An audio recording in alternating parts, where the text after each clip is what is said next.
الحمد لله الذي أكرم الشهداء بالحياة بقوله تعالى ولا تقولوا لمن يقتل في سبيل الله أموات والصلاة والسلام على صاحب الشفاعات وعلى آله وأصحابه الذين فازوا بالشهادات أما بعد فأعوذ بالله من الشيطان الرجيم بسم الله الرحمن الرحيم ولا تحسبن الذين قتلوا في سبيل الله أموات بل أحياء عند ربهم يرزقون صدق الله العظيم وصدق رسوله النبي الكريم ونحن على ذلك من الشاهدين والشاكرين والحمد لله رب العالمين بعد حمد والصلاة حاضرین محترم السلام علیکم ورحمۃ اللہ وبرکاتہ۔ کلام کی ابتدا سے پہلے، نشست کی ابتدا سے پہلے ایک بار پیارے محمد مصطفیٰ جد الحق وسلم کی بارگاہ میں ہدیہ درود پیش کریں۔ اللہم صلی وسلم علی محمد وعلی آل محمد بعدد قطرات الامطار۔ شہادت آخری منزل ہے انسانی سعادت کی، وہ خوش قسمت ہیں مل جائے جنہیں دولت شہادت کی۔ شہادت پاک ہستی زندہ جاوید ہوتی ہے، شہادت پاک ہستی زندہ جاوید ہوتی ہے، یہ رنگی شام و صبح عید کی تمہید ہوتی ہے۔ برادران اسلام، اس دنیا میں انسان کے مختلف درجے ہیں۔ دنیاوی لحاظ سے جو ہے انسان کے مختلف درجات ہیں۔ کوئی کس منصب پر ہے، کوئی کس منصب پر ہے، کوئی پستی میں ہے تو کوئی دنیاوی مقام و منصب کے اعلیٰ درجے پر فائز ہے۔ تو مختلف انسانی اعتبار سے انسان کے درجے ہیں۔ کوئی چوکیدار ہے، کوئی کانسٹیبل ہے، کوئی سب انسپکٹر ہے، کوئی ایس پی ہے، یہاں تک کہ کوئی وزیر اعظم ہے تو کوئی صدر جمہوریہ ہے، اور بعض جو ہے انتہائی ذلت کے باعث ہیں، یعنی جیسے کوڑی وغیرہ ہے، یعنی جن سے ان کے گھر والے بھی آڑ محسوس کرتے ہیں، اپنے رفقا، اپنے لوگ، خونی رشتے بھی جن سے دور ہو جاتے ہیں۔ تو اب یہ انسانی رشتے ہیں، انسانی اعتبار سے انسان کی کئی قسمیں ہیں۔ اب اس کا تعلق کسی اعلیٰ طبقے سے ہے تو کسی کا تعلق کسی نچلے طبقے سے ہے۔ اسی طرح اسلامی اعتبار سے دیکھا جائے تو انسان کی دو قسمیں ہیں، ایک مسلمان ہے اور ایک کافر ہے، ایک مسلم ہے اور ایک کافر ہے۔ پھر کافر کے اوپر آ جائیں تو کافر کے مختلف درجے ہیں۔ کافر کی سب سے بدترین قسم جو ہے وہ کافر مرتد، یعنی اسلام لائے اور پھر جائے، کافر مرتد ہے، جسے جینے کا بھی شریعت نے حق نہیں دیا ہے۔ اور مسلمانوں میں دیکھ لیا جائے تو سب سے اونچا درجہ اسلام میں، سب سے اونچا درجہ جو ہے وہ سید الانبیاء احمد مجتبیٰ محمد مصطفیٰ صلی اللہ علیہ وسلم کا ہے، پھر رسول اعظام کا ہے، پھر دیگر انبیاء کا ہے، پھر صدیقین کا ہے، پھر شہداء، پھر صالحین، پھر اولیاء۔ تو یہ اسلامی اعتبار سے درجے ہیں۔ سب سے اعلیٰ درجہ محمد مصطفیٰ صلی اللہ علیہ وسلم ہے، پھر اس کے بعد دیگر رسول اعظام، پھر اس کے بعد دیگر انبیاء کرام، اس کے بعد شہداء ہیں، اس کے بعد صالحین ہیں، صدیقین ہیں، شہداء ہیں، صالحین ہیں۔ تو یہ اسلامی اعتبار سے مختلف درجے ہیں۔ اس طرح نبی جو ہے اس محترم ہستی کو کہتے ہیں جس پر اللہ تعالیٰ نے وحی نازل کی گئی ہو، اور عبادات و ریاضات سے کسی کو نبوت حاصل نہیں ہو سکتی، یعنی کوئی شخص عبادات و ریاضات اور اپنے عمل اور اپنے تقوی کے سبب نبوت نہیں پا سکتا، یہ عطائی چیز ہے۔ اب یہ اللہ کا کرم ہے، اللہ جسے چاہے اسے عطا کر دے، لیکن جسے عطا کرے گا وہ اس کا اہل ہوگا۔ لیکن چونکہ نبی کریم علیہ الصلوۃ والسلام خاتم النبیین ہیں، آپ علیہ الصلوۃ والسلام کی بارگاہ میں کسی شخص کو نبوت نہیں مل سکتی۔ آپ پر نبوت کے دروازے بند ہو گئے۔ حضور نے فرمایا لا نبی یا بعدی، اب حضور کے بعد کسی نبی کو نہیں آنا ہے، جو آپ کے بعد نبوت کا دعویٰ کرے کذاب ہے اور واجب القتل ہے، تو نبی نہیں آنا۔ اب جب نبوت ختم ہو گئی تو پھر سلسلہ شروع ہوا صدیقیت کا،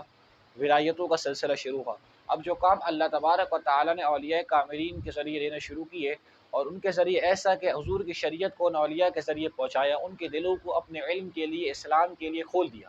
اور کھولنے کے بعد ان کے دلوں کو فہم و فراست بخش دی کہ اب وہ دین اسلام کی ترویج اور اشاعت کر سکتے ہیں، جس کے مختلف درجے ہیں، صدیق ہے، ولی ہے۔ تو یہ ولایت کا درجہ، صدیقین کا درجہ پانا بھی کوئی عام نہیں ہے۔ پھر ولایت کے بھی درجے ہیں، ولایت قصبی ہے،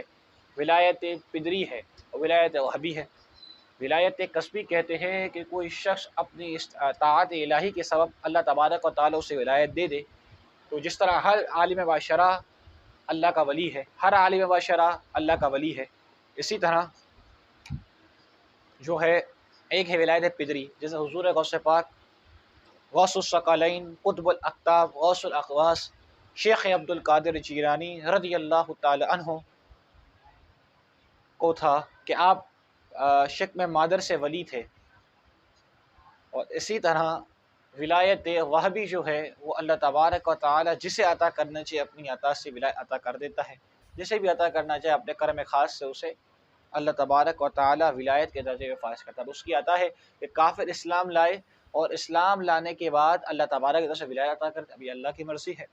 اب ان تمام ولایتوں میں تمام سے اعلیٰ درجہ جو ہے وہ صحابہ کا ہے، یعنی کوئی شخص پوری زندگی عبادات ریاضات کرتا رہے، اور ایک صحابی ہے جس نے حضور کو دیکھا، ایمان لایا، اور ایمان لاتا ہی وہ صحابی ایمان کی حالت میں اس دنیا سے رخصت ہو گئے، ابھی کوئی نیک عمل نہیں کیا ہے، کوئی عمل اس کی زندگی میں نہیں ہوا ہے، صرف حضور کو ایک آن چہرہ مصطفیٰ کو دیکھا، اس دنیا سے رخصت ہو گیا، تو کوئی غوث، کوئی کتب، کوئی ابدال، کوئی اوتاد اس ولی، اس صحابی کے قدم کو دھول کو بھی نہیں پہنچ سکتا۔ تو یہ صحابہ کا درجہ ہے۔ پھر تمام صحابہ میں خلفائے راشدین کا درجہ ہے، پھر اسی طرح تمام خلفائے راشدین، چاروں خلفائے راشدین، حضرت ابوبکر صدیق رضی اللہ عنہ افضل البشر ہے، ظاہراً بھی اور باطناً بھی، تو یہ مختلف درجات ہیں۔ تو اب ولایت کے درجوں کو پانا بھی ان عام درجات، ولایت کی صحابیت تب ہو نہیں سکتی رسول اللہ کے بعد، کیونکہ صحابیت کا شرط یہ ہے کہ حیات ظاہری کے اندر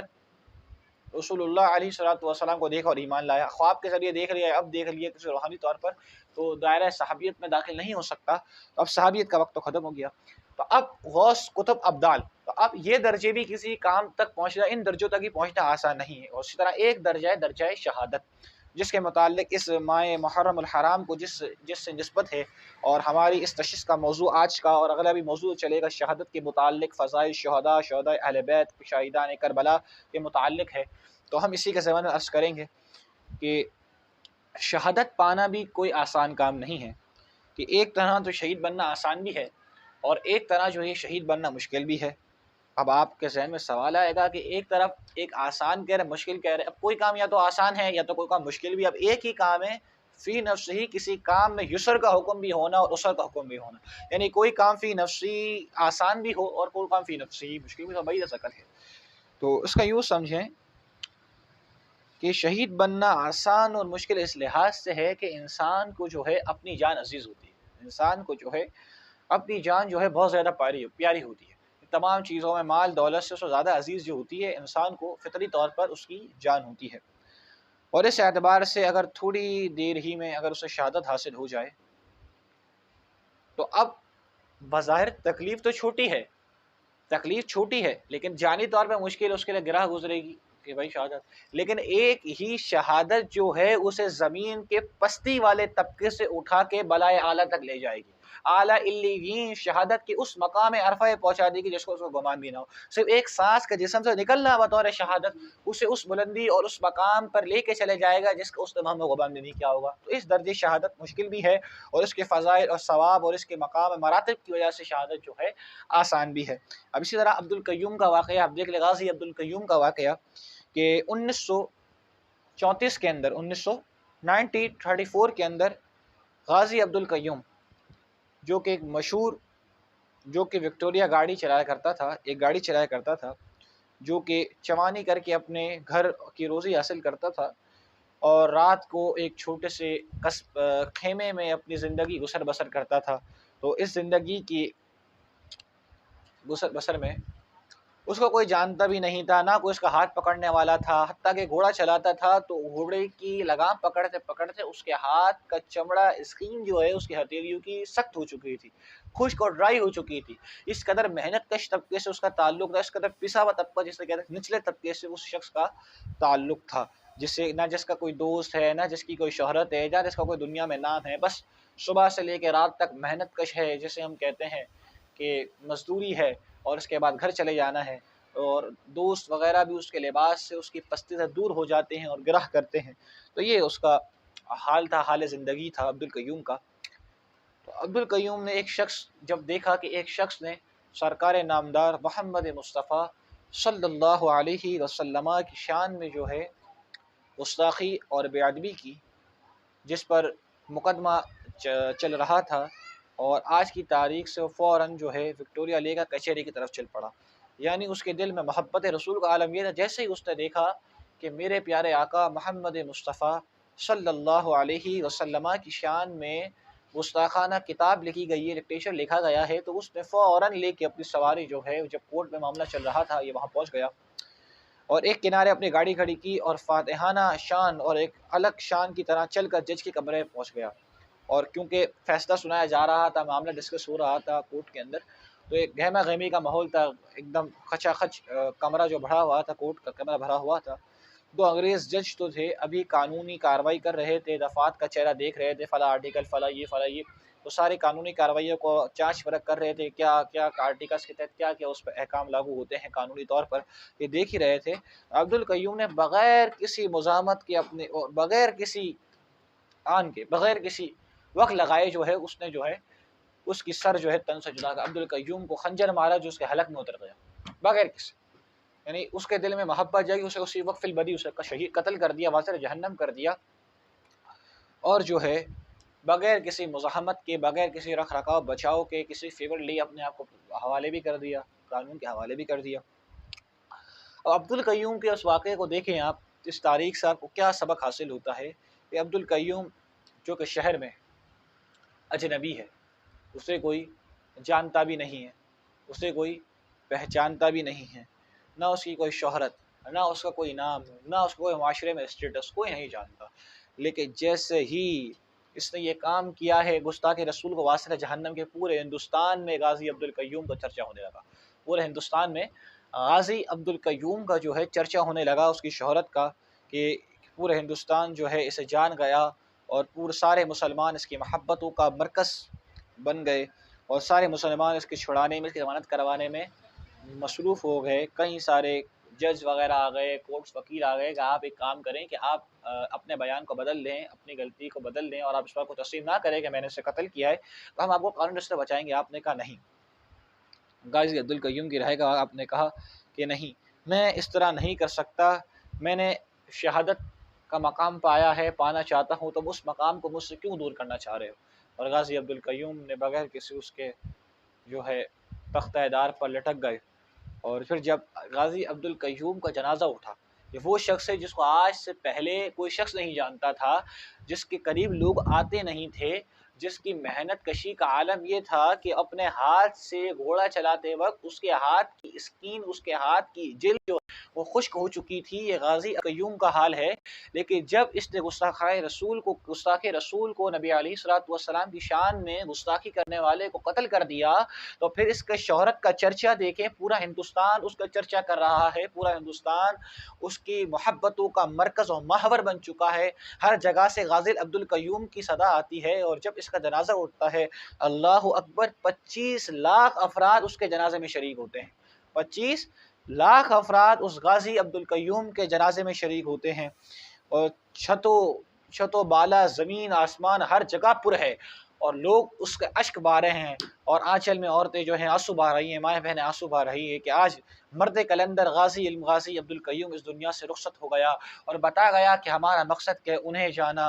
انہیں مانا، نہ رکھا غیر سے کام، للہ الحمد دنیا سے مسلمان گیا۔ غازی عبد القیوم کا جنازہ یہ بیان کر رہا ہے، اور یہ مسلمان امت مسلمان سسک کے رو رہی ہے، اور آج بچہ جو ہے شہادت کے اوپر غم زدہ ہے، غازی عبد القیوم۔ تو یہ اس کی شہادت تھی کہ جو اسے ایک آن میں کس مقام اور کس مرتبے پہ لے کے چلی گئی۔ یہ مرتبہ بلند بلا جس کو مل گیا، ہر شخص کے نصیب میں دار و رسن کہاں، تو یہ مقام تو اللہ تبارک و تعالی جس کو چاہے دے دے، تو یہ میرے رب تبارک و تعالی کی شان ہے۔ تو یہ شہادت کا عظیم مرتبہ ہے، ایک لحاظ سے مشکل تو ہے، لیکن اس کی فضائل اور اس کے ثواب اور اس کے مراتب کو دیکھا جائے تو اس کی فضائل اور مراتب بھی کتنے کثیر ہیں، اور بندہ کس درجے پہنچ جاتا ہے کہ اس کو اس سے وہم و گمان بھی نہیں ہوتا۔ تو یہ شہادت کا مقام ہے۔ تو جب غازی عبد القیوم کہ جو کہ ایک معمولی سا انسان راہ حق میں شہید ہو کے لوگوں کے دلوں میں دھڑکن بن گیا، تو ایک معمولی سا انسان اور سید الشہداء حضرت امام حسن مجتبی جو محبوب خدا سید المرسلین علیہ الصلوۃ والسلام کے نواسے ہیں،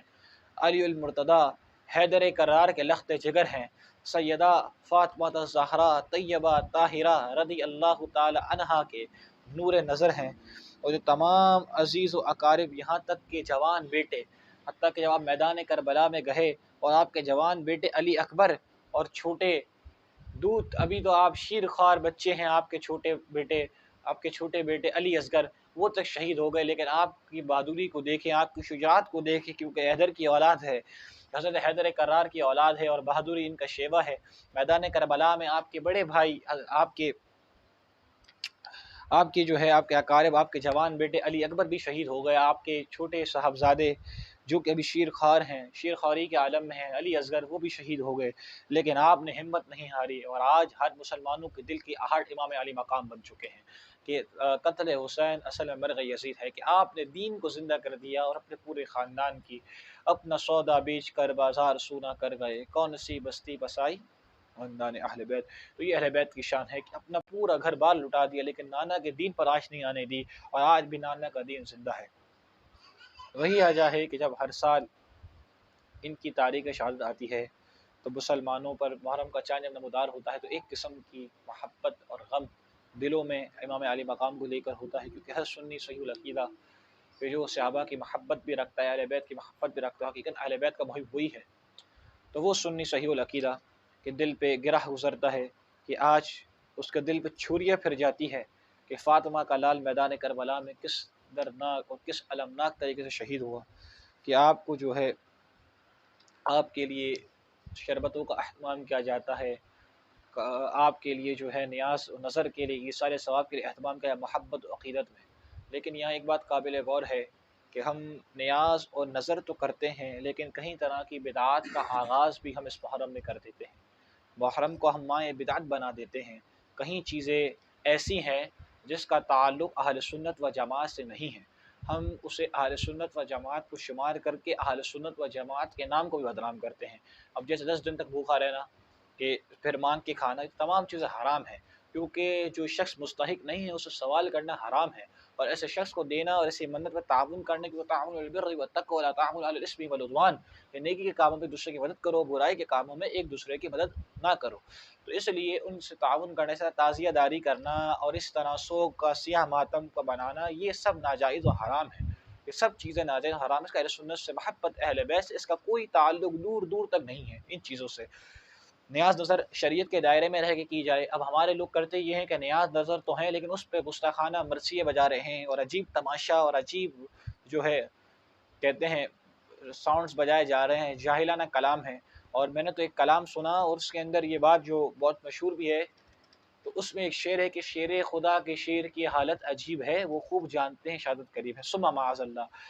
اس کو یہ بات نہیں پتا کہ حیدر کرار تو سب جانتے تھے، بتا کے جا رہے ہیں کہ میرے ساتھ کربلا میں یہ ہونا ہے۔ علی المرتضیٰ جب پہنچتے تھے بتا دیتے فلاں جگہ میرے لال کے اونٹ بیٹھیں گے اور یہاں یہ معاملہ ہونا ہے۔ تو وہ تو ایسی بہادری شجاعت ہے جن کے بیٹے علی اکبر شہید ہو جائیں، جن کے بیٹے علی اصغر شہید ہو جائیں، لیکن وہ اپنے جام شہادت نوش کرنے سے پیچھے نہیں ہٹتے۔ تو اس طرح کا جملہ جو ہے یہ نامناسب اور بے ادبی پر مبنی ہے۔ اس طرح کے کئی کلمات، اس طرح پھر ہم شربت کی تقسیم میں مال کا ضیاع ہو رہا ہے، پانی نیچے گر رہا ہے، پانی کی اسراف ہو رہا ہے، اور بھی بہت سے کام ہیں، اور بھی بہت سی چیزیں، خواتین کا مرد اور کا اجتماع ہمارے ایریاز میں ہوتا ہے جو کہ ناجائز ہے، خلق مرد اجتماع ہونا اور اس طرح مرد عورت کا ملنا اور غیروں کی محفل میں شمار ہونا اور اس طرح کی تشبہ کو اختیار کرنا، کالا لباس کو اختیار کرنا۔ یاد رکھیں امام محمد رضا فاضل بریلوی رحمۃ اللہ تعالیٰ علیہ نے فتاوی رضویہ میں، اور مفتی امجد عظمی نے بہار شریعت نے، فتاوی تاج الشریعہ نے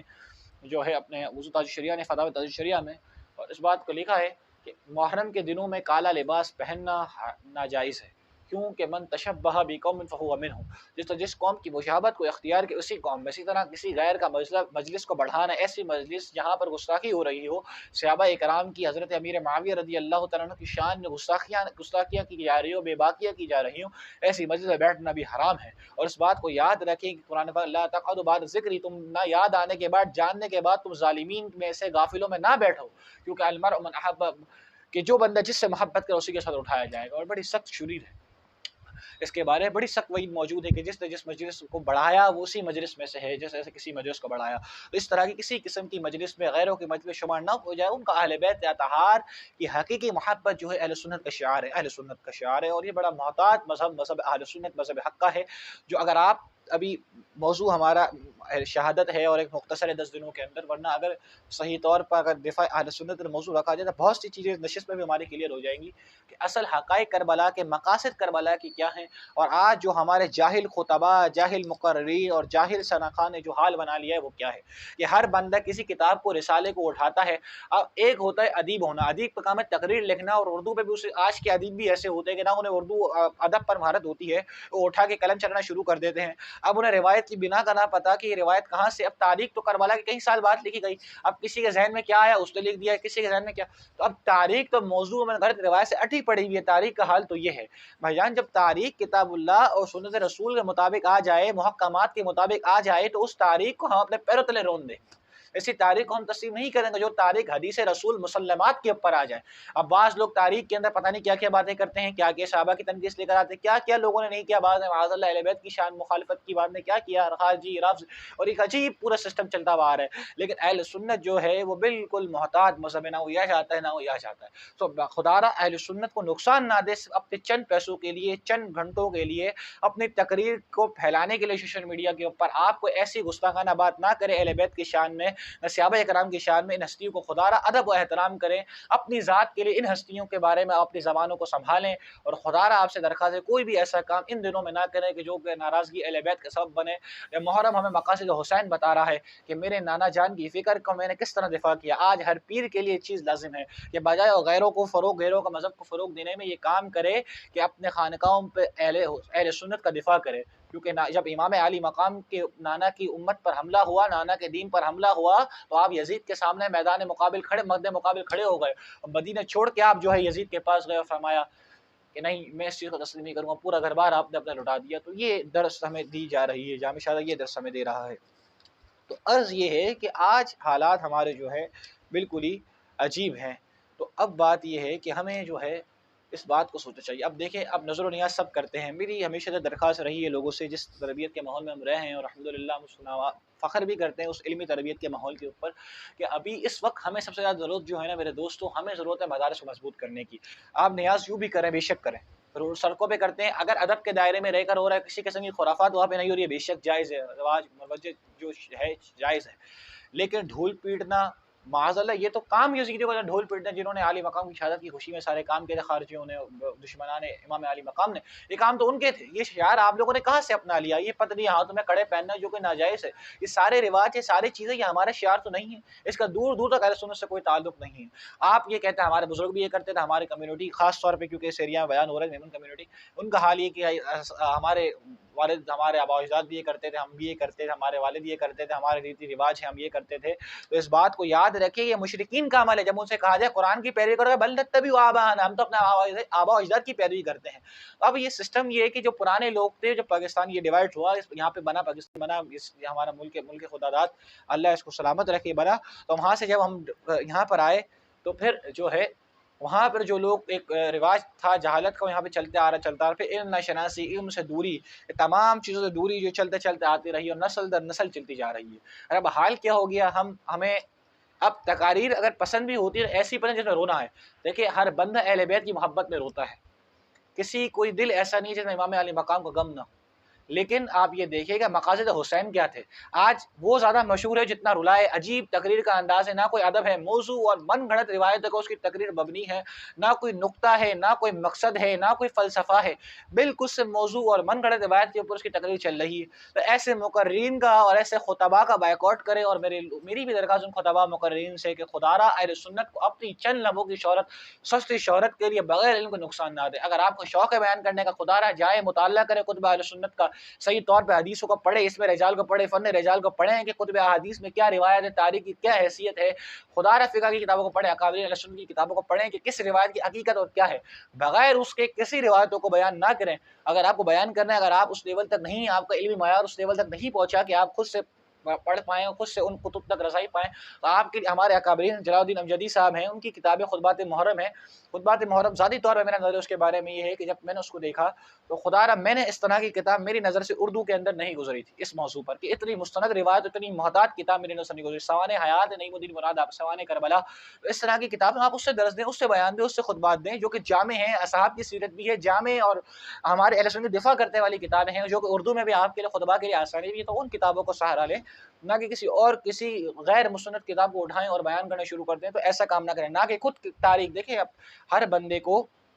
یہ عادت نہیں ہوتی، ہر بندہ اس چیز کی پہچان نہیں رکھتا ہے. کتاب اٹھائی روایت، اب وہ دیکھ نہیں رہا کہ اس کے پیچھے حقیقت کیا ہے اس روایت کی. اگر میں اسے بیان کرتا ہوں تو اس سے مراد کیا ہوگی، اس کی حقائق کیا ہیں. تو یہ اصل وجہ ساری ہے. تو میرے دوستو، میرے بھائیو، خدا را آپ سے درخواست ہے کہ اہل سنت کو اس محرم کے مہینے میں امام اہل بیت اطہار کی نالین کا صدقہ آپ کو دیا جا رہا ہے کہ آپ خدا را جو ہے اہل سنت کے لیے کام کرے، اہل سنت کے اشاعت ترویج کے لیے کام کرے، مدارس کو فروغ دے. اور ہماری اہل سنت کی مائیں بہنیں، جو لوگ سن رہے ہیں، جن کو محبت عقیدہ امام اہل بیت سے ہے، اگر وہ چاہتے ہیں کہ امام علی مقام کے مقصد آگے پھیلے تو انہیں چاہیے کہ مدارس کو مضبوط کریں، مدارس دینیہ کو مضبوط کریں، مدارس دینیہ کو آگے بڑھائیں، ان کو آگے لے کے چلیں، ان کے ساتھ تعاون کریں، ان کو ساتھ فروغ دیں، ان کے ساتھ مالی جانی تعاون فروغ کریں، اپنے بچوں کو عالم بنائیں، اپنے بچوں کو عالم بنائیں. یہ بھی ایک کربلا ہے، یہ بھی ایک کربلا ہے. آج اہل سنت بھی ایک کربلا ہے کہ ہمیں طرح طرح کی جو ہے مشکلات سامنے ہیں. تو یہ بھی ایک کربلا ہے. تو ہمیں اس سے بھی نکلنا ہے. ہمیں امام علی مقام کی سیرت کو اپنے رول ماڈل آئیڈیل بنانا ہے. ہمیں بتانا ہے کہ ہم اس حسین کے محب ہیں، ہم اس امام علی مقام کی محبت کرتے ہیں کہ جنہوں نے اپنے نانا کے دین کے لیے کیا کیا، قربانیاں نہیں تھی. تو ہمیں اس گھرانے کی محبت کا ثبوت پیش کرنا ہے. تو یہ امام علی مقام نے جب اپنی شہادت، جامع شہادت نوش فرمایا، تو آج دیکھیں ان کا چرچا ہو رہا ہے، اور رہے گا یوں ہی ان کا چرچا رہے گا. بڑے خاک ہو جائیں جل جانے والے. اسی طرح امام علی مقام کا چرچا ہوتا رہے گا. اور یزید کا کوئی نام بھی لینا پسند نہیں کرتا. یزید بدبخت کا، پلید کا کوئی نام بھی لینا پسند نہیں کرتا.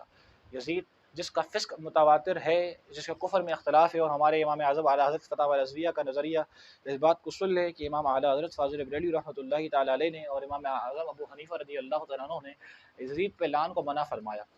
لیکن اس کے فسق متواتر ہے. اسے رحمۃ اللہ تعالیٰ علیہ لکھنا، رضی اللہ عنہ لکھنا حرام ہے، اور ناسبیت کی طرف اس طرف لے جانے والا شعار ہے. تو یزید کا فسق متواتر ہے. یزید فاسق تھا، لیکن کب سے فاسق تھا یہ بات ایک تحقیق طلب ہے کہ پھر حضرت امیر معاویہ رضی اللہ تعالیٰ عنہ پہ کوئی تنقید اس لحاظ سے نہیں بنتی ہے. اب آپ دیکھیں کہ حضرت یوسف علیہ السلام کا بیٹا، اپنا بیٹا حضرت نوح علیہ السلام کا اپنا بیٹا کنعان ایمان نہیں لایا، 950 سال تبلیغ کرے، ان کا اپنا بیٹا ایمان نہیں لایا، تو کیا آپ معاذ اللہ نوح علیہ السلام پہ کوئی کام کرتے؟ نہیں. تو حضرت امیر معاویہ رضی اللہ تعالیٰ عنہ خود ان کو نصیحت فرمائی، یزید ان نصیحتوں پہ نہیں اترا.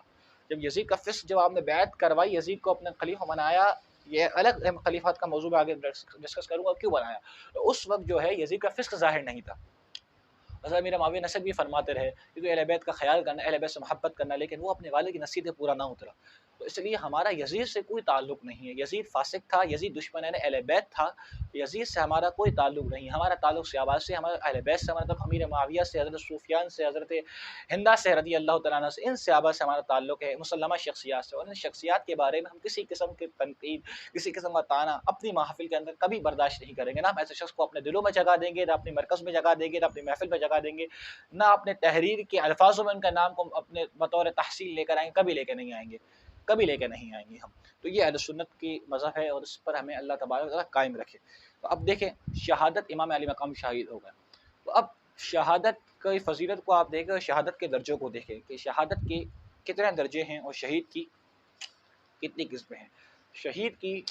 از روئے شرع، از روئے اسلام، شریعت، شہید کی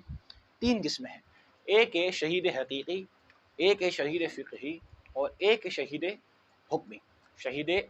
حقیقی، شہید فقہی، شہید حکمی۔ اب شہید حقیقی کیا ہے؟ شہید حقیقی کہ جو اللہ کی راہ میں قتل کیا جائے اور وہ شہید حقیقی ہے، جو اللہ کی راہ میں قتل کیا جائے، اللہ کی راہ میں جہاد کے لیے نکلے قتل کیا جائے، وہ شہید حقیقی ہے۔ اور شہید فقہی اس سے کہتے ہیں اس عاقل بالغ مسلمان جس پر غسل فرض نہ ہو، وہ تلوار یا بندوق یا آلہ جرح، ایسا آلہ جس سے قتل کیا جا سکتا ہو اور جس پر کسی قسم کا دیت یا مال لازم نہ آئے۔ قتل کے الگ احکام ہے شہید کے، اور قتل کی قصاص کے الگ احکام ہے، مال نہ واجب ہو، اور زخمی ہونے کے بعد کوئی فائدہ دنیا سے حاصل کیا ہو، کوئی فائدہ بھی دنیا سے اس نے حاصل کیا ہو، یعنی ایک یہ تو ہے کہ دنیا سے اس نے کوئی فائدہ حاصل کیا ہو، اور ایک ہے کہ فائدہ حاصل نہ کیا ہو۔ شہید فقہی وہ ہے کہ اس نے دنیا سے جو ہے کوئی فائدہ بھی حاصل نہ کیا ہو، اور جو ہے وہ عاقل بالغ ہو، اور کسی آلہ جارحہ سے، زخم دینے والے تیز آلے بندوق سے، تلوار سے اسے قتل کر دیا گیا ہو، تو اب یہ کیا ہے؟ شہید فقہی۔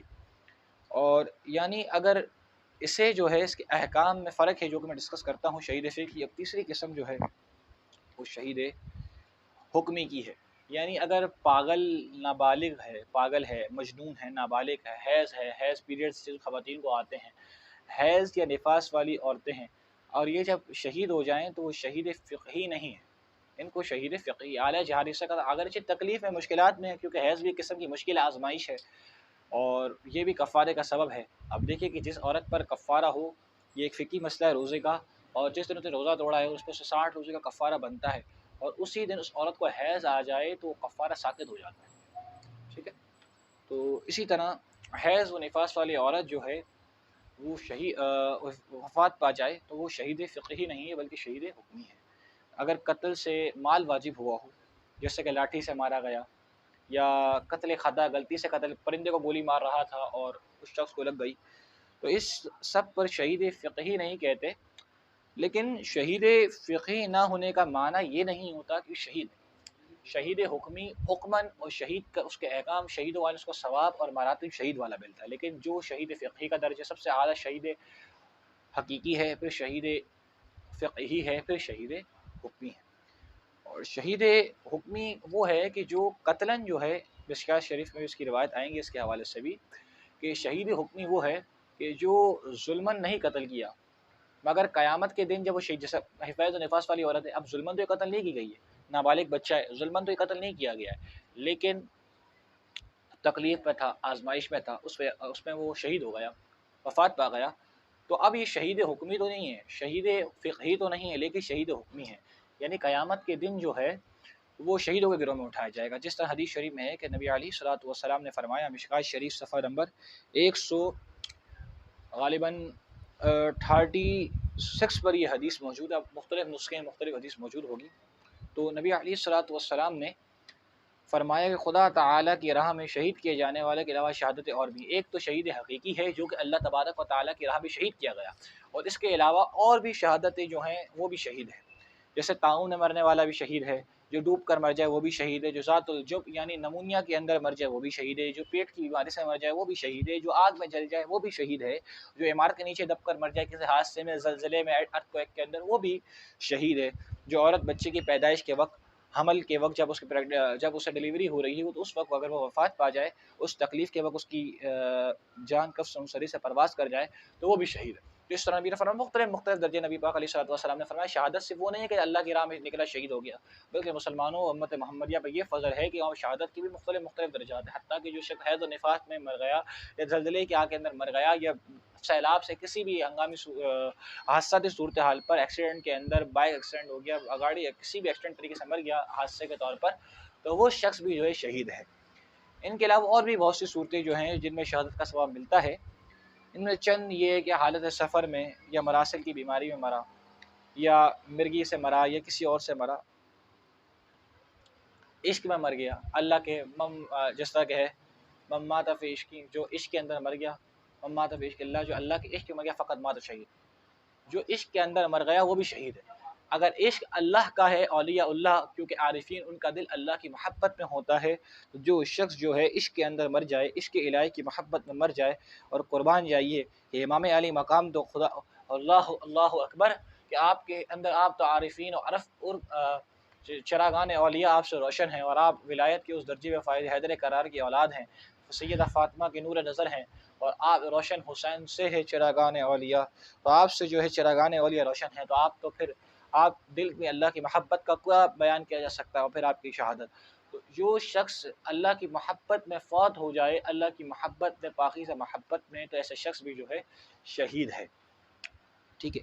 اب علم دین کے طلب کے لیے جو نکلا گھر سے، علم دین کی فضیلت بھی دیکھیں کہ جو شخص علم دین کے لیے گھر سے نکلا، فرشتے اس سے پر بچھاتے ہیں، اور ایسا شخص اگر مر جائے رائے علم میں، طلب علم کی راہ میں شہید ہو جائے، تو پھر اللہ تبارک و تعالیٰ کے فرشتے جو ہیں پہلے تو اس کے لیے پر بچھاتے ہیں، پھر شہید ہو جائے تو اللہ تبارک و تعالیٰ کا فضل دیکھیں کہ ایسا شخص جو ہے شہیدوں میں لکھ دیا جاتا ہے۔ تو مختلف مختلف درجے، اسی طرح اللہ تبارک اپنے بچوں کے لیے مال حلال کمانے والا، اللہ اسلام کی آپ دیکھیں کیا صورت محمد رسول پہ، محمد امت محمدیہ پہ کرم دیکھیں کہ جو شخص اپنے بچوں کے لیے کسب حلال کے لیے نکلے، کسب حلال کے لیے نکلے تو وہ اور کسب حلال کھلائے اور مر گیا تو وہ بھی شہید ہے۔ اور جو ہر روز 25 بار روایات میں آتا ہے، رد المختار بار شریعت کے اندر حوالے موجود ہیں کہ آتا ہے کہ جو شخص 40-25 مرتبہ اللہم بارک لی فی الموت وفیما بعد الموت، جو چاش کی نماز، وہ بھی شہید ہے۔ اور جو چاش کی نماز پڑھے، ہر مہینے میں 3 روزے رکھے، اور وطر کا سفر و حضر میں کہیں ترک نہ کرے، یعنی وطر کو حضر میں سفر میں کہیں بھی ترک نہ کرے، وہ بھی شہید ہے۔ فساد امت کی ایک سنت پر عمل کرے، یعنی جب امت میں فساد برپا ہو جائے تو سنت عمل کرے، وہ بھی شہید ہے۔ یعنی آج کے دور میں رسول اللہ کی کسی سنت کو زندہ کرنا، کسی فساد کو روکنا، یہ بھی جو ہے شہادت ہے۔ تو اگر آپ امام علی مقام سے ہمیں محبت ہے تو ہمیں چاہیے کہ ہم خرافات کو روکیں اور بتائیں کہ ہم اہل سنت ہیں۔ اب اپنے آپ کی پہچان جو ہمارا شعار ہے اسے بتائیں کہ ہم اہل سنت ہیں، ہم ہی حقیقی طور پہ اہل بیت کی محبت کرنے والے ہیں، اور ریکوائرمنٹ جو اہل سنت کی ہم اس کے دائرے میں رہ کے جو ہے اس محرم الحرام کو گزارا جائے، اور کثرت سے جو ہے اہل بیت اطہار کے فضائل کو بیان کیا جائے، صحیح روایات کے جو فضائل ہیں، اور صحیح طور پر اس کے جو مقاصد کربلا ہیں، مقاصد حسین ہیں، اس سے مضامین کے تحت بیان کیا جائے، تو کیا ہی اعلیٰ اور کیا ہی تحسین طلب کام ہے، اور اخلاص و للہیت کے ساتھ کیا جائے تو بے شک کثیر ثواب کا بھی باعث ہے۔ تو اب شہادت کے کہیں سارے مراتب ہیں اور کہیں سارے قسمیں ہیں، لیکن ان تمام قسموں میں جو سب سے اعلیٰ قسم جو ہے وہ شہید اللہ کی راہ میں قتل کیا گیا، وہ شہید ہے کہ جو اللہ کی راہ میں قتل کیا جائے اور شہادت کی حقیقت سے سرفراز ہو، جو اللہ کی راہ میں جہاد کے لیے مجاہد نکلے اللہ کی راہ میں اور وہ شہید ہو جائے، تو سب سے اعلیٰ قسموں میں شہادت کی وہ شہید ہے، جس کے بارے میں اللہ عز و جل نے قرآن پاک سورہ پارہ نمبر 2 آیت نمبر 3 کے اندر اللہ تبارک نے فرمایا وَلَا تَقُولُوا، کہ تم نہ کہو لمن یقتل فی سبیل اللہ، وہ لوگ جو اللہ کی راہ میں قتل ہو گئے، ولا تقولوا لمن یقتل فی سبیل اللہ اموات بل احیاء، کہ تم اللہ کی راہ میں جو لوگ قتل کر دیے گئے تم انہیں مردہ نہ کہو، بل احیاء، بلکہ وہ زندہ ہیں، ولکن لا تشعرون، لیکن تم شعور نہیں رکھتے۔ یہ اللہ ان کی شہادت کی گواہی دے رہا ہے، ان کی زندگی کی، کہ تم شعور نہیں رکھتے، تمہاری عقل، تمہارا فہم اس بات کا ادراک نہیں کر سکتا، مگر وہ اللہ کے حضور زندہ ہیں، وہ آج بھی زندہ ہیں، اور اس حیات سے کہیں زیادہ ان کی زندگی بڑھ کر ہے۔ اللہ فرما رہا ہے وَلَا تَقُولُوا لِمَن يُقْتَلُ فِي سَبِيلِ اللَّهِ أَمْوَاتٌ بَلْ أَحْيَاءٌ وَلَكِن لَا تَشْعُرُونَ، کہ وہ ان کی حیات ہے، بل تردیدیہ ہے، بل ابطالیہ ہے، ماں قبل کو باطل کرنے کے، ماں قبل جملہ آیا کہ وہ لوگ جو کہتے ہیں، یہ بل اس کو سمجھنا ضروری ہے کہ یہ جو کہہ رہے ہیں، ماں قبل جو جملہ عربی میں گرامر میں گزر رہا ہے کہ وہ جو کہتے ہیں وفات پا گئے، وفات نہیں پائے، بلکہ وہ زندہ ہے، وہ زندہ ہے، لیکن اور ان کی اور جو وہ جملہ کہہ رہے ہیں تو اس کی بھی مذمت فرمائے گا، لا تشعرون، کہ تم نہ شعور ہو، تم نہ عقل ہو، تم بے عقل ہو، تم کم فہم ہو، تمہارے پاس سمجھ نہیں، تم اپنی غلطی پر ہو کہ انبیاء اور جو ہے شہداء صالحین انبیاء جو ہیں زندہ نہیں ہیں۔ تو یہ اس طرح ارشاد فرمایا وَلَا تَحْسَبَنَّ الَّذِينَ قُتِلُوا فِي سَبِيلِ اللَّهِ أَمْوَاتٌ بَلْ أَحْيَاءٌ عِندَ رَبِّهِمْ يُرْزَقُونَ، کہ جو لوگ اللہ کی راہ میں قتل کیے گئے، جو لوگ اللہ کی راہ میں قتل کیے، تم انہیں مردہ گمان بھی نہ کرو۔ ایک تو تھا کہ تم انہیں مردہ نہ کہو، بلکہ اپنے ذہنوں میں بھی یہ گمان نہ کرو کہ مردہ ہیں، یعنی ایک میں تو اللہ نے وَلَا تَقُولُوا فرمایا کہ تم اپنی زبانوں سے نہ کہو، فرمایا وَلَا تَحْسَبَنَّ الَّذِينَ، کہ تم ان لوگوں کو گمان نہ کرو قُتِلُوا فِي سَبِيلِ اللَّهِ أَمْوَاتٌ، کہ جو اللہ کی راہ میں قتل کر دیے گئے تم انہیں مردہ گمان بھی نہ کرنا، یعنی گمان سے بھی روک دیا کہ تم ایسا گمان بھی نہ پالنا کہ وہ اللہ کی راہ میں قتل کر دیے گئے، وہ فوت ہو گئے، وہ زندہ نہیں ہے، نہیں تم ایسا گمان بھی نہ کرنا۔ تو اس آیت میں گمان سے بھی روک دیا کہ وہ قتل کر دیے گئے، بل احیاء، وہ زندہ ہیں۔ پھر ایک اور جملہ فرمایا وہ زندہ عند ربہم یرزقون، بلکہ وہ زندہ بھی ہیں اور یہ لوگوں نے رزق بھی دیا جاتا ہے، وہ زندہ تو ہیں لیکن انہیں رزق بھی دیا جاتا ہے۔ اللہ اکبر، تو یہ شان شہداء کی ہے۔ حضرت ابن مسعود رضی اللہ تعالیٰ عنہ، مسلم شریف کے اندر، مشکات کے اندر بھی حدیث موجود ہے کہ حضرت عبداللہ بن مسعود رضی اللہ تعالیٰ عنہ فرماتے ہیں کہ میں نے اس آیت کریمہ کا معنی رسول اللہ علیہ الصلوۃ والسلام دریافت کیا۔ نبی علیہ الصلوۃ والسلام نے فرمایا کہ شہیدوں کی روحیں جو ہے سب پرندوں کے جسم میں ہیں، شہیدوں کی روحیں جو ہیں سب پرندوں کے جسم میں ہیں، اور ان کے رہنے کے لیے عرش الہی کے نیچے قندیلیں لٹکی ہوئی ہیں، لٹکائی گئی ہیں، جنت میں جہاں ان کا جی چاہتا ہے وہاں سیر کرتے ہیں اور ان کے میوے کھاتے ہیں۔ یہ شہیدوں کا مقام ہے۔ اور سرکار اقدس صلی اللہ علیہ وسلم نے شہداء اسلام کی عظمت بیان کرتے ہوئے چند ارشادات فرمائے، چند ارشاد میں یہاں بیان کرتے ہوئے بہت ارشادات ہیں جس کے بارے میں کہ اس کا جس طرح فرمایا کہ جو اللہ کی راہ میں شہید کیا گیا اس کا خون کا پہلا قطرہ گرتے ہی اسے بخش دیا جاتا ہے، اس کا خون کا پہلا قطرہ گرتے ہی اسے بخش دیا جاتا ہے، اور نور نکلتے وقت روح اس کے جسم میں نکل رہی ہوتی ہے، اس کا ٹھکانہ جنت اسے دکھا دیا جاتا ہے۔ یعنی ابھی اس کو زخم لگا، اس کی روح جسم میں نکل رہی ہے، اس کے تمام گناہ مٹ گئے، اس کے تمام گناہ مٹ گئے، اسے جنت کا اس کا جنت کا جو مقام ہے اسے اسی وقت دکھا دیا جاتا ہے۔ اسی طرح قبر کے عذاب سے وہ محفوظ رہے، شہید پہ قبر کا عذاب نہیں ہوتا، اس طرح اسے جہنم کے عذاب کا خوف بھی نہیں ہوتا، اسی کی عزت و وقار، اسے جنت میں عزت کا تاج پہنایا جاتا ہے، وقار کا تاج پہنایا جاتا ہے، شجاعت کا تاج پہنایا جاتا ہے۔ اسی طرح اس کا نکاح میں بڑی آنکھوں والی خوبصورت خوب روح 72 حوریں دی جائیں گی اس جنت کی۔ اسی طرح اس کے عزیزوں سے 70 آدمیوں جو اس کے عزیزوں میں سے ہوں گے، محبت کرنے والے اس کے ہوں گے، جو جس سے شہید محبت کرتا ہے، تو اس کی سفارش، اس کی شفاعت سے 70 آدمیوں کو بخشا جائے گا۔ ان 70 ترمذی میں مشکات میں حدیث موجود ہے کہ ان 70 آدمیوں کو، 70 اس کے عزیزوں کو شہید کی وجہ سے بخش دیا جائے گا۔ تو یہ شہادت کا مقام ہے۔ اور اسی طرح نبی علیہ الصلوۃ والسلام نے ارشاد فرمایا کہ جو لوگ لڑائی میں قتل کیے جاتے ہیں، اور ان کی 3 قسمیں ہیں، جو لوگ لڑائی میں قتل کیے جاتے ہیں ان کی 3 قسمیں ہیں۔ ایک وہ مومن جو اپنی جان اور مال اللہ کی راہ میں لڑے، دونوں چیزیں، اپنا مال بھی اور اپنا جان، جس طرح صحابہ نے کیا، اپنا مال بھی رائے رسول اللہ علیہ السلام کے ساتھ دیا، اور اپنا جان بھی رسول اللہ علیہ السلام کے ساتھ دی، اور دشمن سے خوب مقابلہ کرے، یعنی اپنے مال اور جان دونوں توانائیاں لگائے اور دشمن اسلام سے خوب مقابلہ کرے اللہ کی راہ میں، اور یہاں تک کہ وہ شہید کر دیا، قتل کر دیا جائے۔ اور یہ وہ شہید ہے جو صبر اور مشقت کا امتحان میں کامیاب ہوا، یہ وہ اعلیٰ درجے کا شہید ہے کہ یہ مشقت اور صبر کا جو اللہ نے اسے امتحان میں ڈالا تھا، تو اس امتحان میں یہ کامیاب ہو گیا، فلاح پا گیا۔ اور اس شہید کا خدا تعالیٰ کے عرش کے نیچے ایک خیمہ ہے، خدا تعالیٰ کے عرش کے نیچے خیمہ ہے، اور تمام مقام نبوت کے علاوہ تمام مقامات، مقام نبوت کو چھوڑ کے تمام مقامات تک وہ پہنچ سکتا ہے۔ اور دوسرا وہ مومن ہے، پہلا تو وہ، پھر دوسرا وہ مومن ہے کہ جس کے اعمال 2 طرح کے ہوں، یعنی اچھے اور کچھ برے۔ پہلا تو ہے جس کے سارے اعمال اچھے ہوں، دوسرا وہ ہے جس کے کچھ اعمال اچھے ہوں، کچھ اعمال برے ہوں۔ تو اپنی جان اور مال سے جو ہے خدا کی راہ میں جہاد کرے، یعنی کچھ اعمال برے بھی ہیں لیکن کچھ اعمال صالحہ بھی اس کے دامن میں ہیں۔ تو جب اپنے مال اور اپنی جان سے اللہ تبارک و تعالیٰ کی راہ میں جہاد کرے، تو جس وقت دشمن کا سامنا اس سے ہو، اس سے لڑے یہاں تک کہ قتل کر دیا جائے، تو ایسی شہادت ہے جو گناہوں کو مٹا دیتی ہے، ایسی شہادت ہے جو گناہوں کو مٹا دیتی ہے، کیونکہ فرمایا ان السیف